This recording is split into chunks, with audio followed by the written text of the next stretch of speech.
today we are going to be making artichoke dip with homemade pita chips, and oh, they are so good. Don't underestimate the power of a really yummy homemade pita chip. So I know there's probably some of you out there who are going, ew, no, artichokes, nope, can't do it. But I want you to know that I have made this artichoke dip for a lot of people. Some of the pickiest people I know, actually one in particular who is actually the pickiest person I know, and they loved it. My kids love it. Every year, Christmas Eve, specifically, other times of the year for sure, but at Christmas Eve, it's like, Mom, you're gonna make the artichoke dip, right? Yeah. And it's like, of course I will.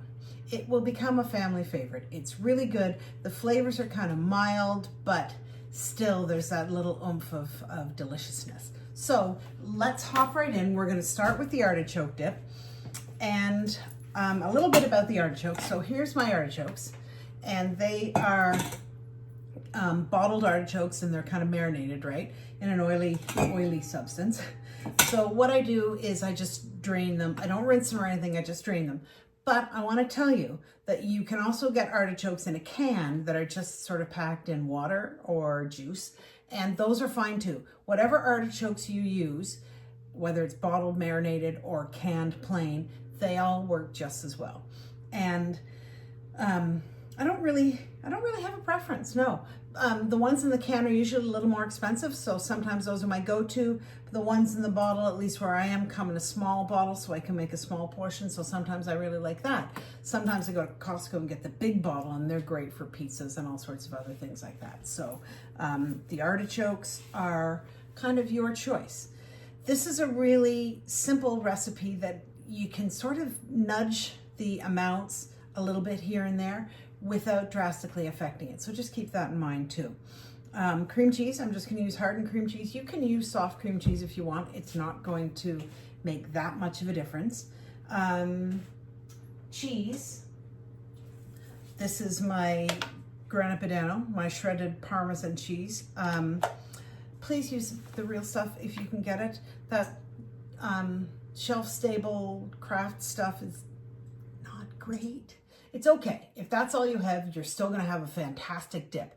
But if you have the opportunity to get the real Grana Padano, you will notice such a difference because the quality is just so much better. The flavor is great. But if you only have the green craft shaky stuff, it'll be absolutely fine. Don't worry, it's still gonna be delicious. So, and you can also use a little bit of Asiago cheese if you're a real cheese person. A little bit of Parm, a little bit of Asiago also works really, really nicely in this. And I will also mention one other thing, which is in a lot of restaurants, if you see this dip, it has spinach in it. So if you want to put a handful of spinach, by all means, you can throw that in. I don't love cooked greens, so I don't put it in. Once in a while I do, just to jazz it up a little bit, right? This recipe is amazing because it freezes really well. And so if you make it, you can divide it in two and put one in the freezer, put both in the freezer. You can make it in little ramekins. You can make it in a bigger container, whatever works. It's highly versatile, highly adaptable, and highly addictive. So let's get started. I have a clove of garlic. I think the recipe calls for 2, but this is a ginormous one, so I'm just gonna use one big one. I always just squish the garlic with the blade of a knife, and that kind of cracks the clove, and then the skin really peels off easily. So I always find that's the best way to do it. Now you can chop the garlic, you can put it in a garlic press and squish it up. That works well too. Or what you can do is when you have your food processor, if you're using a food processor, well, I would say turn it on, but my food processor is my mom's, and it's 50 years old, so it doesn't always work perfectly, but it does work. Turn the food processor on and drop the garlic in. That's the way, if you want to chop it in a food processor, it works perfectly like that, right? Because you drop it in while the blade's going, and then it bounces around and really chops up. So that's the first. Then we've got our trusty artichokes. We're going to dump all of those in.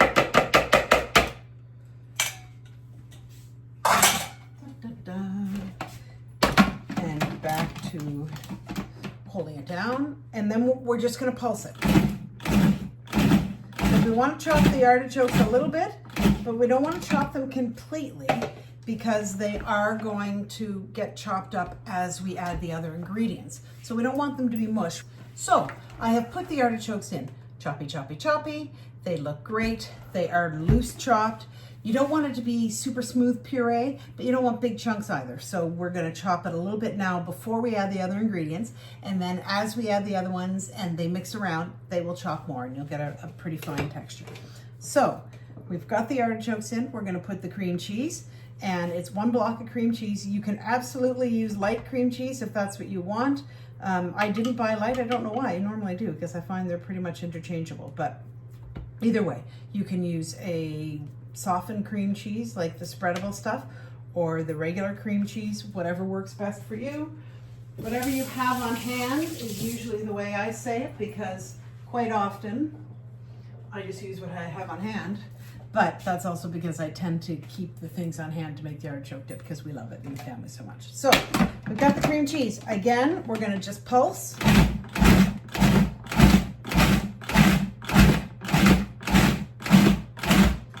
And you're gonna pulse it just until the cream cheese seems to be mostly combined. So we're gonna take a look again. There you go. Let me just get a spatula. Let's scrape down the sides because you wanna make sure all the delicious artichoke goodness gets in here. And remember, if you have any questions, you will be able to access the Facebook group for the holiday connection through cooking, and pop any questions you have in there. Okay, so we've got the garlic, the artichokes, and the cream cheese in here. We're going to add the mayonnaise.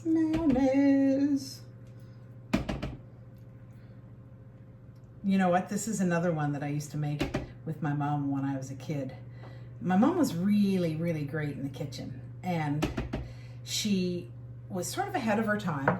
I remember her, this is so funny.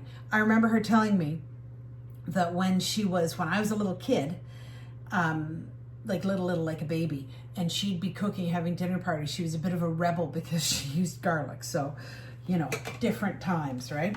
But she taught me to make this, and I adapted it over the years. And I don't even know if she made it later, but I remember as a teen, this was actually something that we made together. So it was kind of fun. Okay, the mayonnaise is in there. Again, the lid on. Mix it up a bit. And I want to tell you, if you're doing this by hand, all you have to do is, you know, chop the artichokes up as fine as you can get them, right? Because you're not gonna have the blade. So you want to chop them as fine as you can, and make sure the cream cheese is softened, or you're gonna pull your hair out because it's really hard to stir. But you can combine everything in a bowl. I've done it when I didn't have a food processor in Europe one time with my friend. Actually, we totally winged it. We used boursin instead of cream cheese because they don't have cream cheese in France, and it turned out really well. So, you know, adaptability is key, right? Anyways, if you're doing it by hand, chop the artichokes up really well, soften the cream cheese, and then just mix everything by hand. So, all right, we have mayonnaise, cream cheese, garlic, artichokes in there. The last item we're gonna put in is the grana padano, which to me is a favorite. Funny story I'm gonna tell you. My now 19-year-old son, he just turned 19 3 days ago. When he was a kid, I used to say, hey, JJ, what's your favorite food? Now, keep in mind, he's the daughter of a chef, right? And he'd say, oh, Mom, I like grana padano, Asiago, and suckers. Grana padano, Asiago, and suckers. Very well-rounded appetite this kid had. Anyways, he still loves grana padano. We buy the grana padano in a big wedge from Costco. And one year I wrapped one up and gave it to him for Christmas. Well, he was just so excited. It was pretty funny. So how many kids get, and this was only a couple years ago. I might have been 16 when I gave it to him, and he thought it was great. So, okay. I am going to give this a little whirl. We're going to pulse it again. And if you let it run, all you're going to do is get a really super smooth puree. And you just don't want it to be that smooth. You want to make sure you mix it. Let it run for a couple seconds, and voila! You have your artichoke dip. So that's easy. Now, I will tell you, I think this is kind of important, but this is me. Everybody's different, right? But I think the dish you choose to put it in is important because you want to have, look, monogram plates. You want to make it look pretty. So no matter what you're doing, whether you're serving it to your children, or you're serving it to your parents, or you're serving it to your boyfriend or girlfriend or husband or wife, make your food look nice. It's just that extra little step that shows that you're interested, that you care, and that you want to present something nice. So I'm going to put it in this nice little green thing that has a lid, and it's perfect. But if you don't have one that has a lid, that's fine, because I'm also going to put some in this heart-shaped one, because my fella and I are going to have a little bit of this tonight. So there you go. Because if I made this and didn't give him some tonight, there would be a riot. So I'm going to just scrape this off. Make sure we get all of the deliciousness. And put it in here. Now for heating, in terms of heating this up, when you are ready to eat it, put it in the oven, leave it covered for about 15 minutes. Put it in the oven at, I can't remember what I said in the recipe, 350. Leave it covered for the first 15 minutes, then take the cover off and let it brown. If you have the cover off for the whole time, it will probably get a little more brown than you would like it. And you want it to be bubbling. In a pinch, if you're taking it somewhere, you don't have time. I take this to my in-laws at Christmas all the time as well. If you're taking it to someone's house, you don't have time to heat it in the oven, or you don't have an oven to heat it in for whatever reason, then you can also do it in the microwave. But I think it's nice when you do it in the oven, it gets that little sort of golden color on the top. But if you can't do it in an oven, you can absolutely do it in a microwave. So there we go. This I'm going to wrap up for the kids for Christmas Eve. And this one, Billy and I will share tonight. So we're moving on to the next delectable treat, which is the pitas. Oh, the pita chips are so good. So I've got butter. I'm going to put the rosemary in it. I'm going to put the poppy seeds in. You can add these after you melt the butter, but I find if you do it while you're melting the butter, it just gives it a little more flavor. It infuses a little more of the flavor into the butter. So I'm going to put a little paper towel on this because, of course, it will splatter and go all over the microwave. And every once in a while, I open the microwave and I go, oh my God, what happened in the microwave? And it's just been me doing butter or something without a lid. So be right back.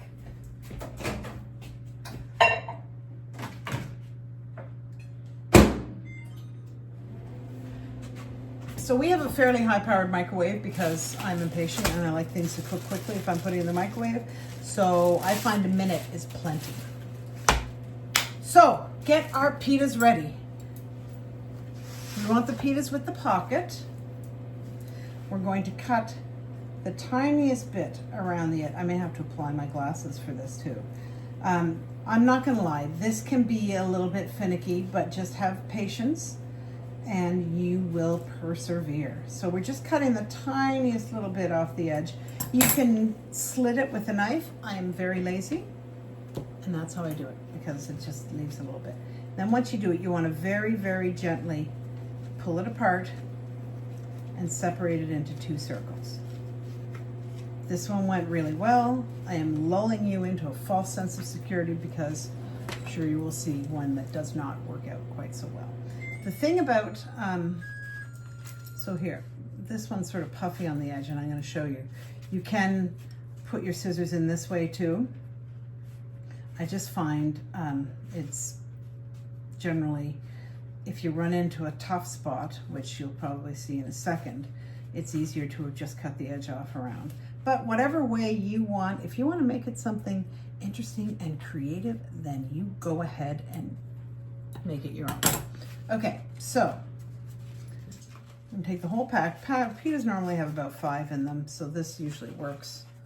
Man, these are coming apart very nicely. It's a big treat. So what I'm going to tell you is that sometimes when you're trying to take the pitas apart, they stick in places and you're like, oh, this is going to totally wreck it. And you will have some very odd pieces, but they're chips, right? They're going to break at some point. They're going to break in your mouth. They're going to break in the dip. They're going to break in a package. So don't worry too much about it. Just adapt and get whatever shape you can get out of it. These are coming apart beautifully. And isn't it funny, you know, I normally don't buy these. These were kind of a no-name jobby. And there's a brand that I really quite like, but they didn't have them. There's a brand I don't like, and they didn't have those either, so I wouldn't have bought them anyways. But these ones are the cheap ones, and these are not generally what I buy, and they're coming apart better than any, I swear, any pack of pitas I've had for years. We have not run into a problem. Often what happens is right around, like in the very middle, you'll go to take it apart and it won't, and there'll be a little rip, and it's fine. Like, it's really, really fine. These guys are on their best behavior. They must know they're on camera, right? You know who else would like to be on camera? My cat. He's giving me the evil eye. When there's Zoom meetings, he loves to pop in and be the center of attention. He's a bit of a turd. But I love him. I love him. We can all be turds sometimes, can't we? I can definitely be a turd. Not my kids, of course. They've never been turds. They're turds too. All right, so that is the pitas la-di-da. I am so pleased with how those came apart. Grab my butter. Butter, butter, butter, butter. Please don't use margarine for this. Margarine does not work as well. You want the salty flavor from the butter, and the taste of the butter is so much better. So please don't use margarine for this. All right. So we have the butter with the herbs. Got a pastry brush. Super simple. I usually sprinkle it around. I'll be honest with you, I don't love the silicone pastry brushes, but what they do offer is that the bristles don't come off, and I've got a lot of I've had a lot of pastry brushes over the years that let their bristles go. So let's see if I have a better one though. I always have a marvelous collection of things. Oh, look at this. Okay, so this one's pretty cool. I got this at a hardware store, of course, right? And look, it's got a hook for the side. Let's see if this works any better. So what you want to do is you want to brush the pita circles with butter, but it doesn't have to be absolutely coated everywhere. So you see that's got a fair bit on it. That doesn't have as much, and they will both be fantastic. So don't worry about that. I just do them one at a time. I stack them on top of each other. When you stack them on top of each other, then you end up having, you know, a little of the butter transferred to the other side of the chip, which is never a bad thing. This pastry brush works much better. So if you can go to the hardware store and get a really nice one like this, it will work. And it's a synthetic one. It's not, I've got boar bristle ones down in the drawer, but like I said, I don't use them because they normally let a few loose. And it can kind of be embarrassing because if you don't find them as the bristles come off, then people think you've got a hair, which I had on my shoulder earlier, right?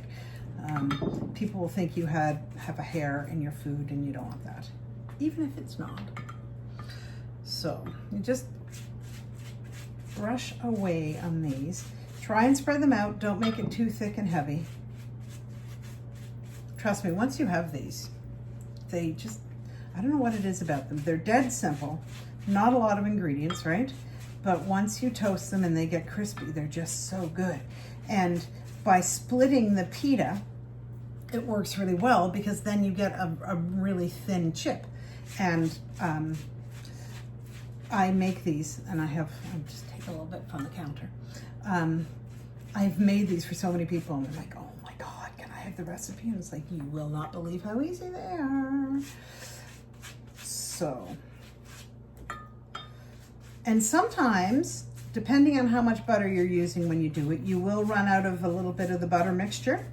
And even though I stir it, there's always a little bit of herbs left in the bottom. So you can generally just pop a little bit more butter in there and not microwave it again, and it will be just fine. I'll pick that stuff off the counter because that's butter.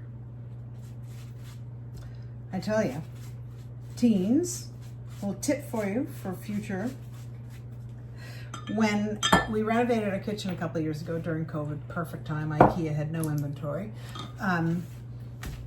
I told my love, Billy, that I wanted to do a butcher block counter. And he's like, yeah, sure, okay, whatever. Then we got the butcher block counter, and he said, because my mom had a butcher block counter, and he said, you're not gonna cut right on the counter, are you? And I'm like, I absolutely am. Because you know what? This is a kitchen. This is for cooking. That's the whole point of it. And if it gets too dirty, we sand just a tiny little bit and it comes back to its regular glory. But it is so convenient and so easy to cook on this butcher block countertop. Let's move that out of the way. It's kind of weird. All right. So that was my plug for my butcher block countertop. So we have the circles of pita, or in this case, they're kind of more like ovals. And we are just going, they're all in one stack. Take a knife and cut them into triangles.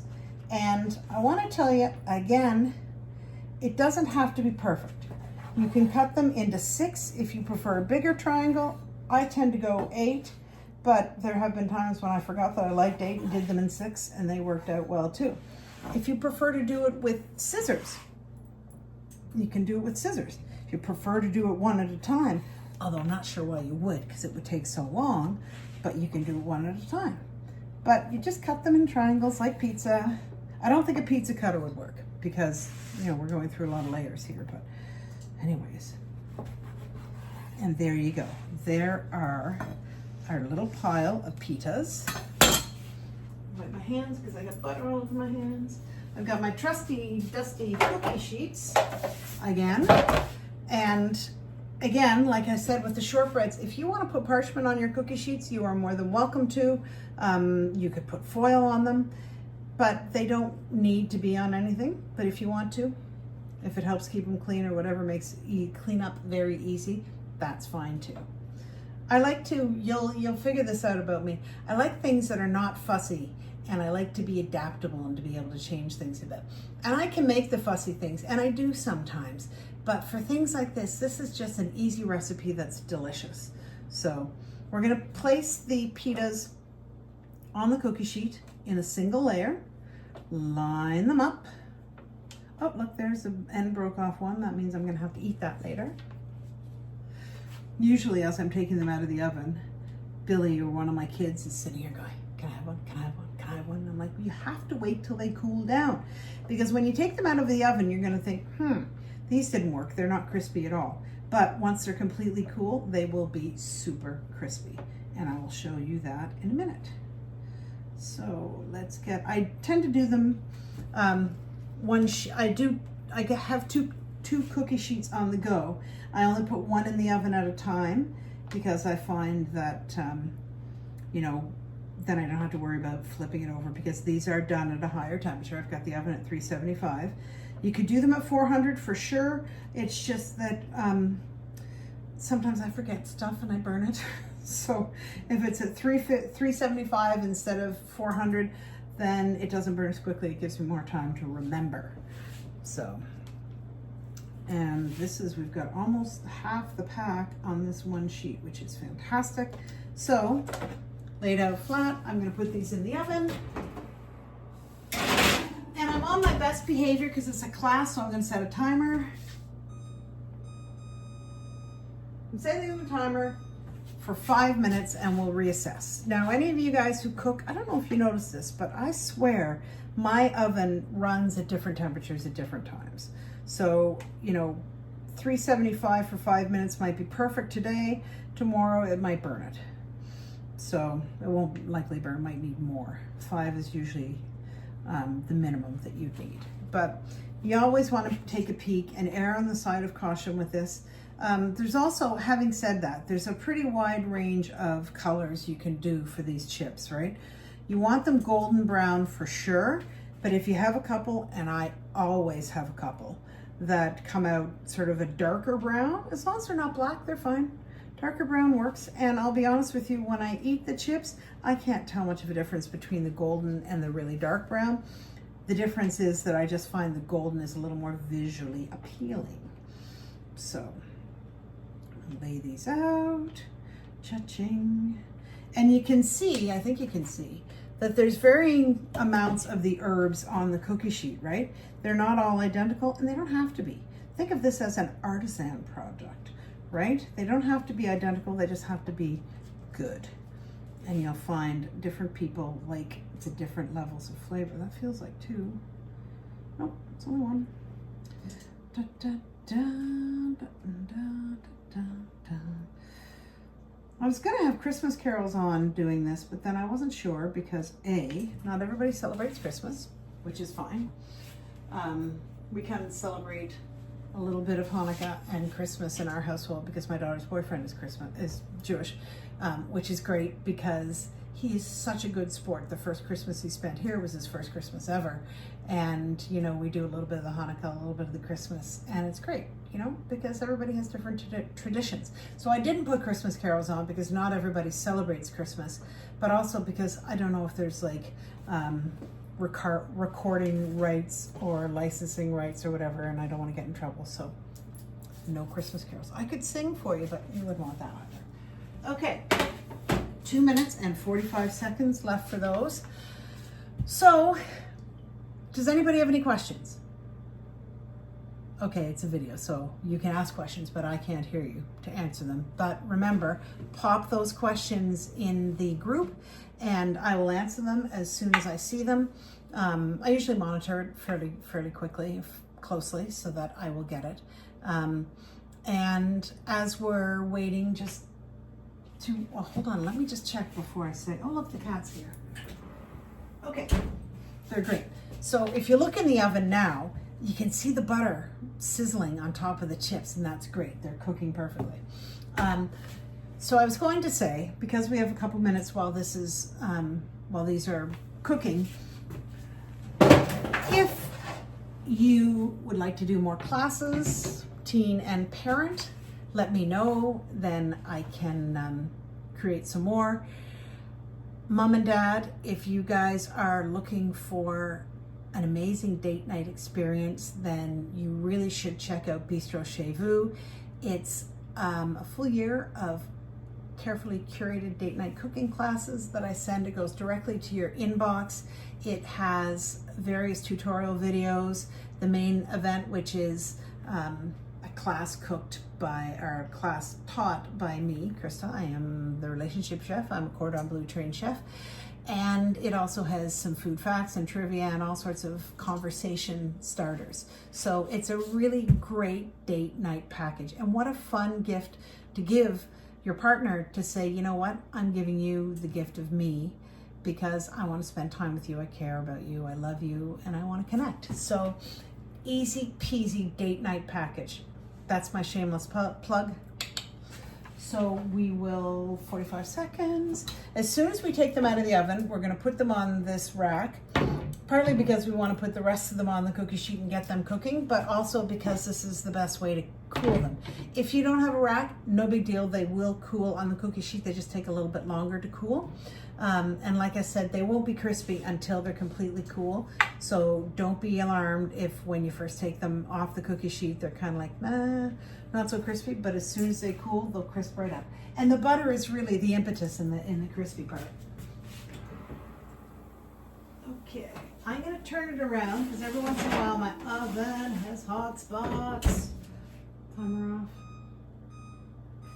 I'm just gonna give it 1 more minute and I will fill that with singing Wish You a Merry... No, I won't do that. I won't do that. So cooking is a great way to connect, and there's a variety of reasons why cooking is a great way to connect, right? And I know teens, you're rolling your eyes saying, why is this woman talking so much? Just buckle in and listen, right? My kids do the same thing. They, yes, mother, whatever, mother. But you know what? You think about it, cooking is there for everything. Birthdays, graduations, weddings, even funerals, I guess, anniversaries and retirement, whatever. Whatever you're doing, food always plays a part in it, right? Food is a connecting thing. You talk over a meal, you talk over a snack, you even talk in the grocery store. Hey teens, how often have you been in the grocery store with your mom or dad and they start talking to somebody about the apples, right? You're like, oh, gotta go home, we've got stuff to do, right? I do it all the time, drives my kids crazy. And my dad used to do it with me, drove me crazy. Woo! Alrighty, these beauties are perfect. So you see, they are very lightly golden. And in my opinion, that's the perfect color for them. But like I said, you can definitely cook them a little longer. Ah, shoot. Make sure you turn on the timer and not change the oven temperature. There we go. So, we're gonna take these off, put them on the cookie sheet, wait for them to cool down, and then we will sample our wares. They're hot. Actually, you know what you can do, I think I've done this.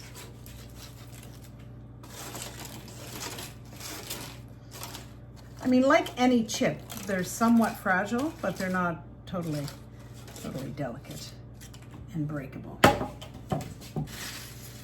You just dump them on your rack like that. And then we're gonna put, you don't have to wait for it to cool down. We're gonna put the last of the chippies on here. And you know, as I'm sure you can imagine, these chips are great with anything. A variety of different dips. They're great with hummus. You can really use them for a variety of things. And they're versatile, was what I was trying to say and couldn't get the word out. But the other thing that's great is that store these in like a Tupperware container. When I say Tupperware, I mean like plastic with a lid that snaps on, or a Ziploc bag, and they will last for ages. Chances are you won't have the opportunity to have them for ages because everybody will eat them, but they will last. I think I found some after Christmas last year, and they were maybe a month old, and they were still fantastic. So the only problem you run into with that sometimes is they might absorb the flavor of the plastic of a container, depending on what kind of container you're using. But I have put them in Ziploc bags and the containers, and they hold very, very nicely. So here is a chip. Oh yeah, it's all cooled down, so let's see.